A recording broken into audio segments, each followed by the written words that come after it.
What's up mga lods? Mamaligya na punta sa atong bugas nga barato. Kuha ko green blue. Barato ra kayo. 850 ang kilo.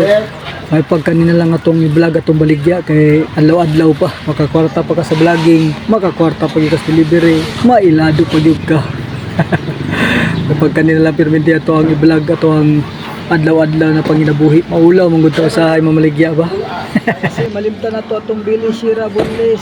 Barato ra ni. Mauna na itong vlog. Ika third order na ni mga higala. First order hurot, second order hurot, third order hurot. Gi baligya sa market hurot, gi baligya sa kilid-kilid hurot, gi pamakyaw hurot. Ang ending di ay bot-bot. Bot-bot ra rin tanan di ay. Ala, kung isa to gusto mo palit, ala pamalit na mo. Kamay na lang ni, kuha ko yellow, kuha ko red. Ayaw na ninyo palampasa. Ay barato na kain ni. Why pugsa na ilods? Sama niya akong lodi, mamugos man.